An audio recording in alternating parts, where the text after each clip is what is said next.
Hey everybody, welcome back to Revive School, and we are on lesson 31.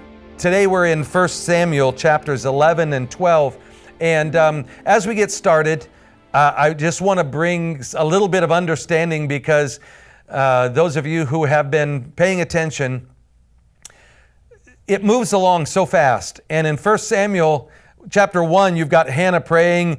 You've got chapter 2 where Samuel is given as an infant basically into the care of Eli. And in chapter 8, Samuel's old. And you're going, wow, your life is like 8 chapters long. Welcome to life in the Bible. But when it talks about a vapor, you just see these people lived every day in their life and there was things going on. We got a highlight reel. And so we can't take everything from the highlights, but we do want to take what we can learn from them in these highlight reels. And so we're going to start in verse 1 of chapter 11.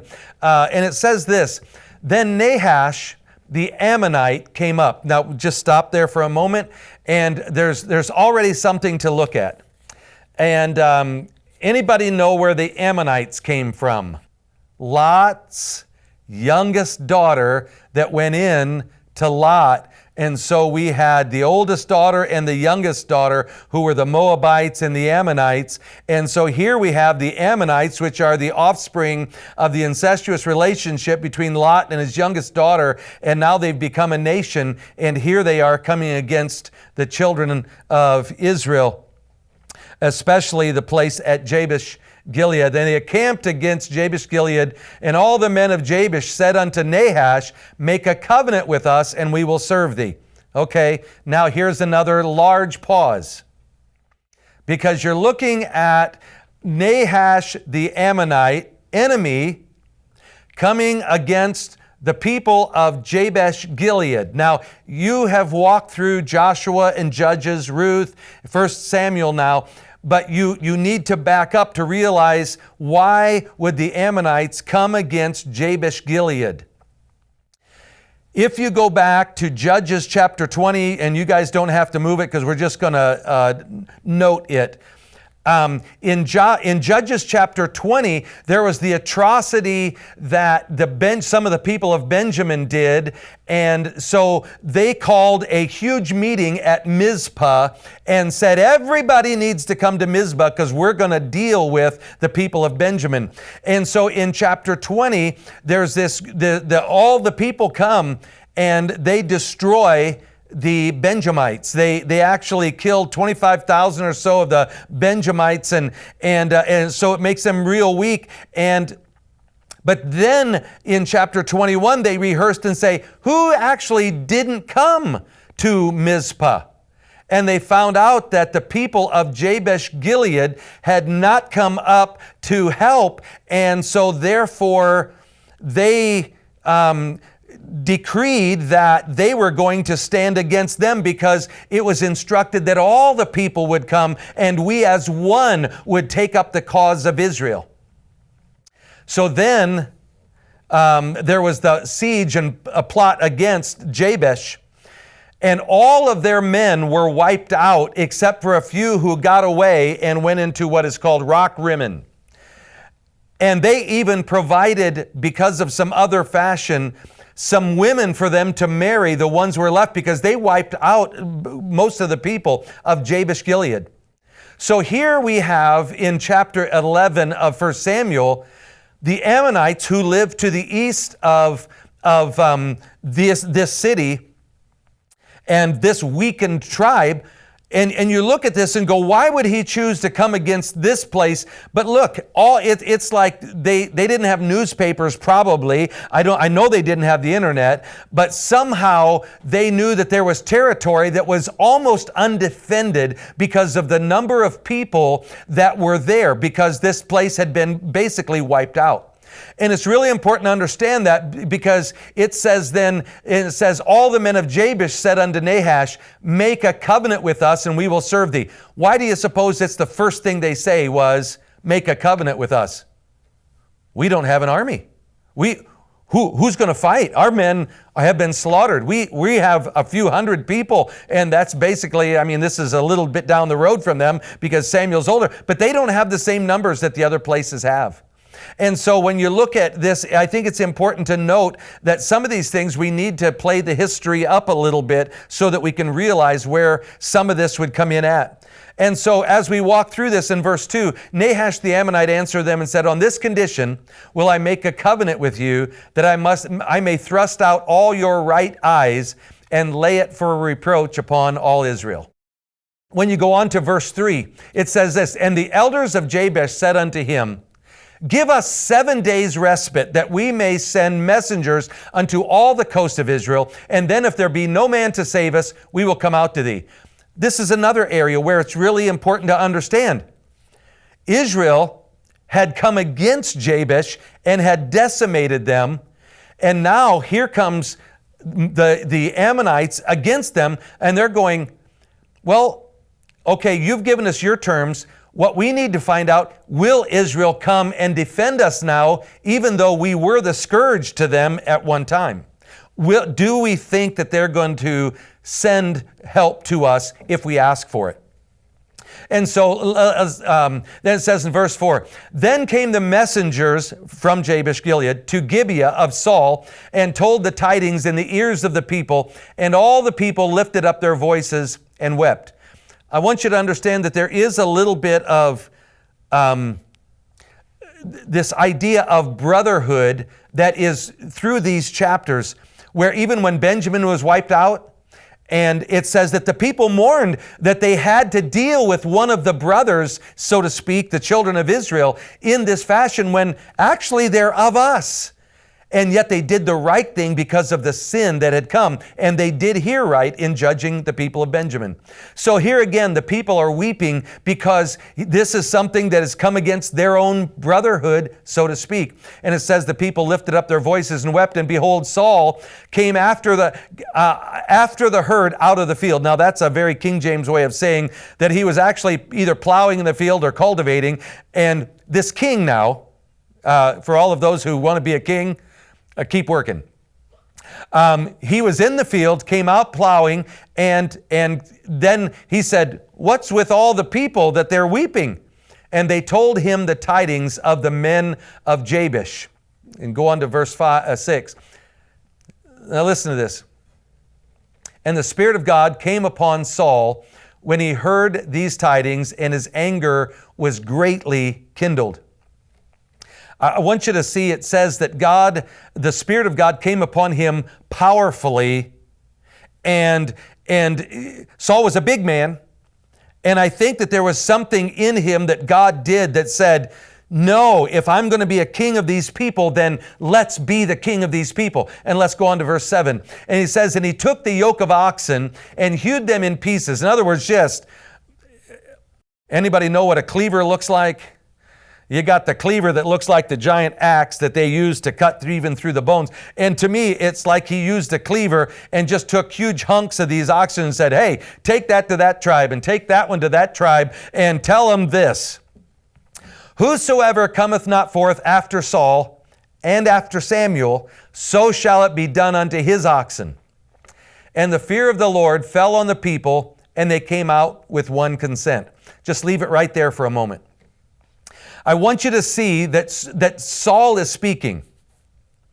But you know how we've talked about how, and Tom had shown in the time when he had spoke about the bridge that Samuel was in between, and how all of these things had come.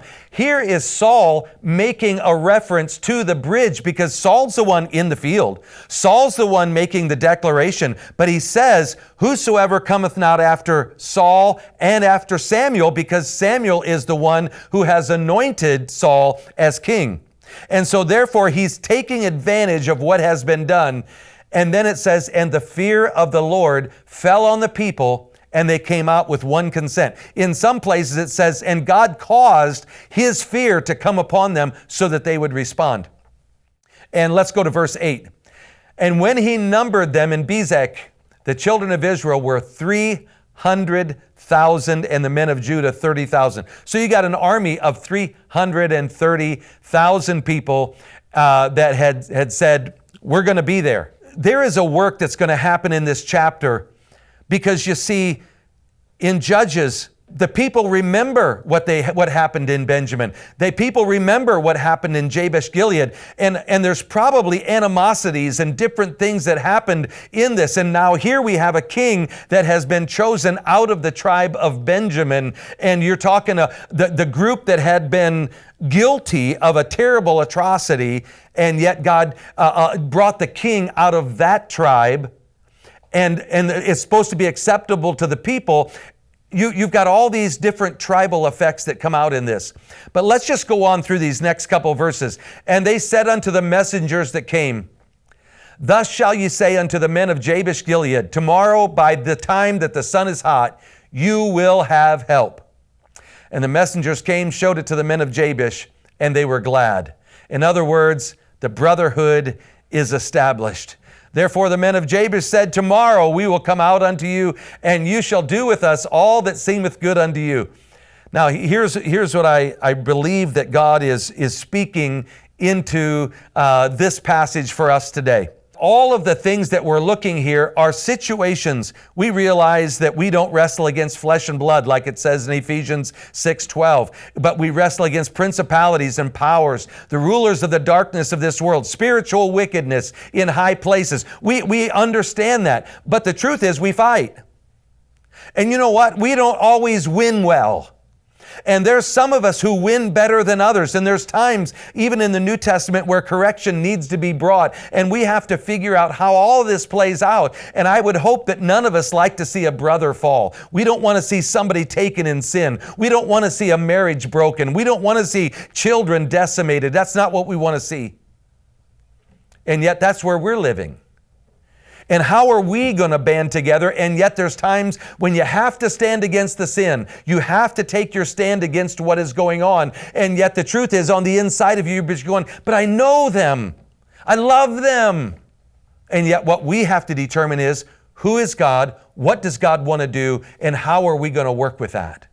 And so in this passage, I see the movement of Saul into the place where he is the one in indignation that came by the Spirit of the Lord upon him.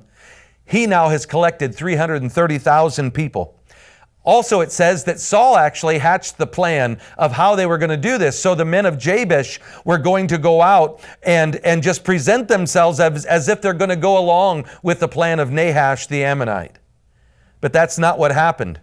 Saul had divided up his people in 3 companies, and they came in the midst of the host in the morning watch. And it says they slew the Ammonites until the heat of the day. And it came to pass that the Ammonites were so scattered that there weren't 2 of them left together. In other words, they were so afraid and decimated that one went that way, one went that way, one went that way, and nobody was even together. There was no ability to band together.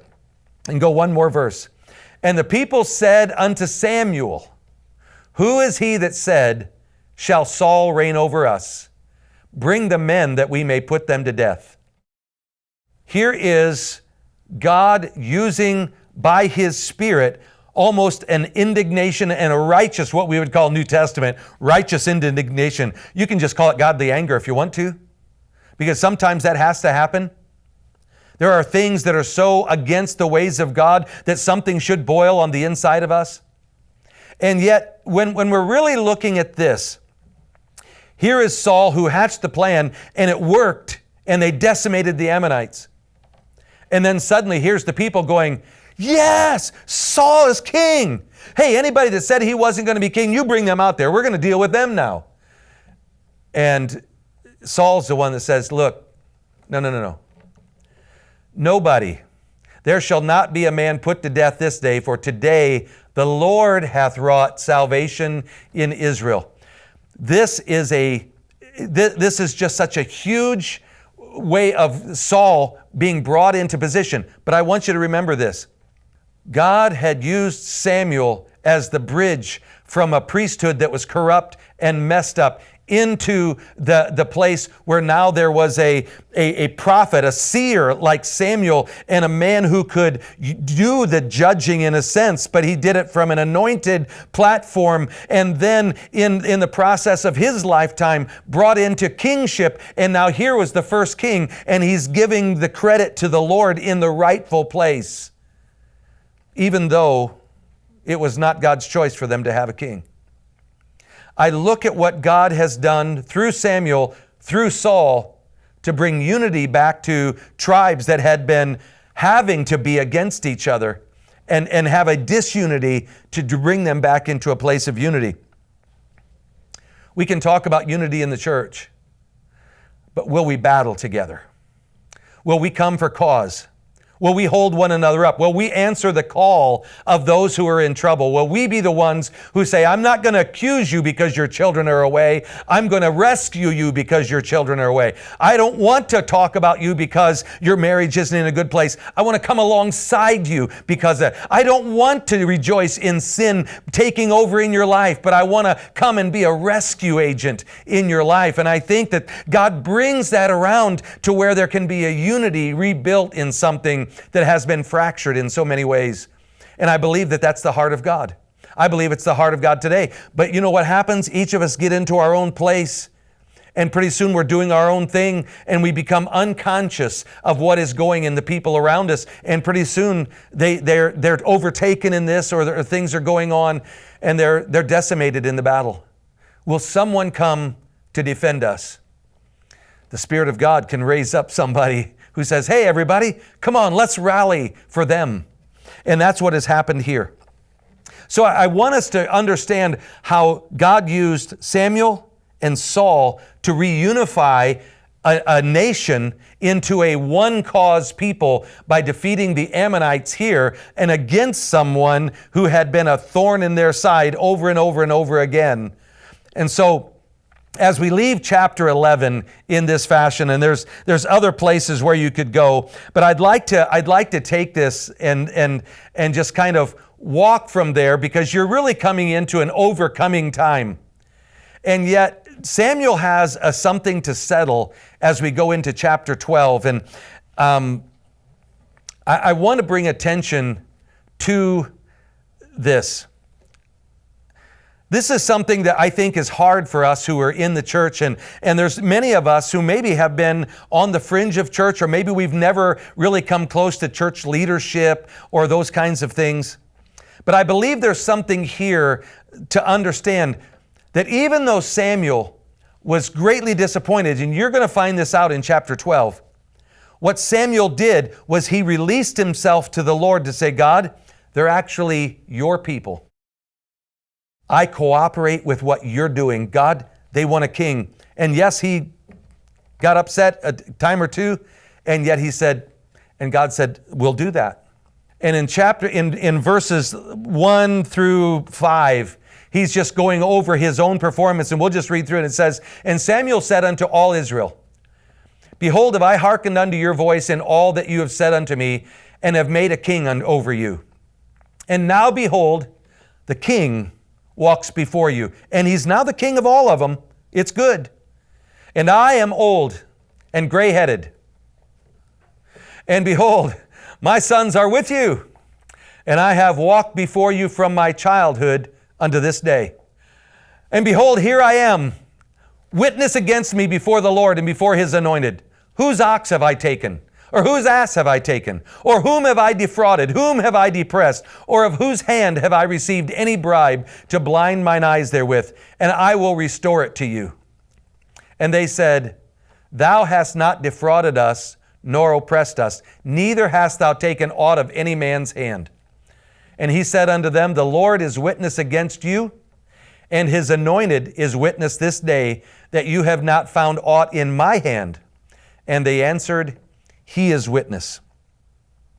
I'm just interested to see what you guys think of this passage. He's just verifying, hey, have I done what you have asked me, what God's asked of me? I think that's, I wasn't a tyrant. Yes. Anything else? How about, have I done my own thing here?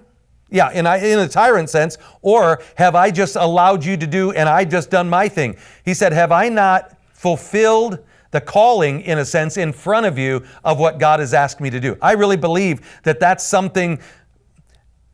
You see, Samuel's older. And that's why I say some of us who have not been in church leadership or around it, we look at them people and we go, Well, don't they think they're something? You know what? Even as pastors and church leaders, I don't think that all the time we think we're really something. I really don't.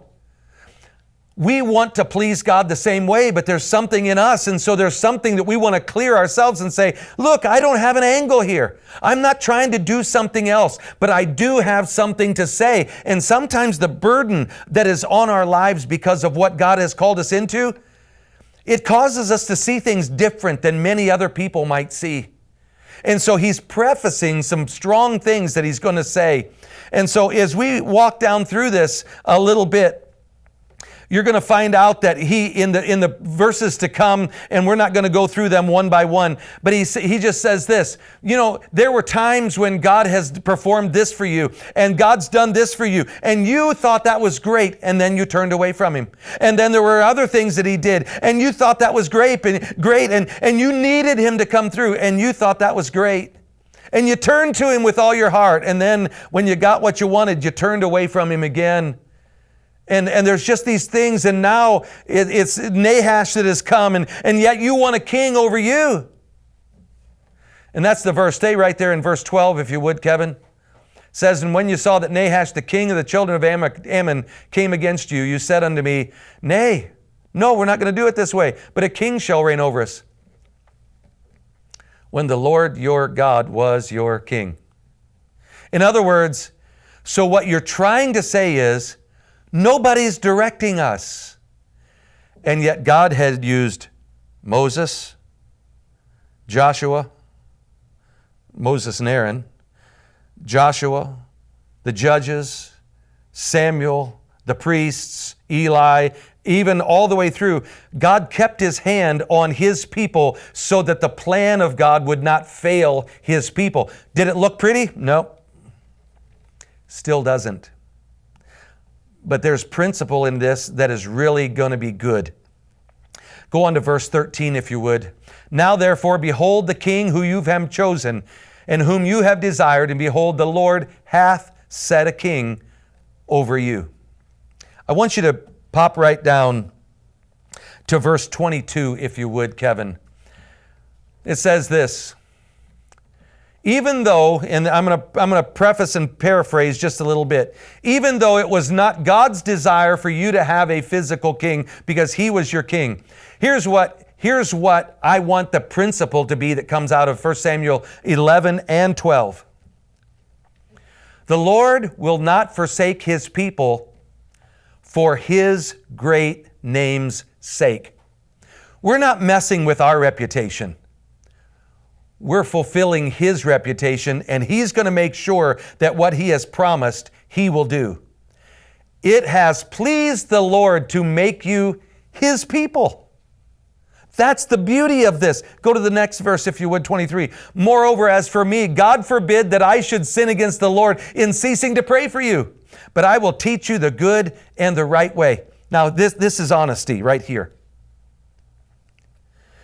This is the same Samuel who had to intervene when the priesthood had gone amok. This is the same Samuel that had to show them how and the real reverence and fear of God again. And he was honest about it. And yet even in his own life, his children rebelled.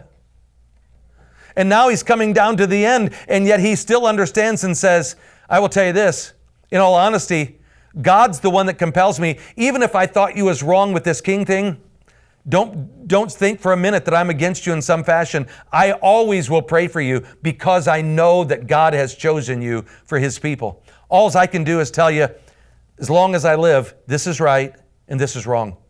This is the way it is. And as Samuel finishes out, and in verse 24, it says, my final charge, only fear the Lord. Serve him in truth with all your heart. For consider how great things he hath done for you. I'm challenged in my own life about these things. My own testimony, I've seen things in my life that I don't know why I got to see them. I do things that I don't know why I get to do them. And the truth is, it's not because of who we are, but the great God we serve and the plans that he has. And I believe that there are great things that he wants to do in his people. But it has to be in his plan. And that's why I want us to go to Romans chapter 7 in this fashion. There's just a passage, and maybe this will help, maybe it won't. Romans chapter 7, verse 12.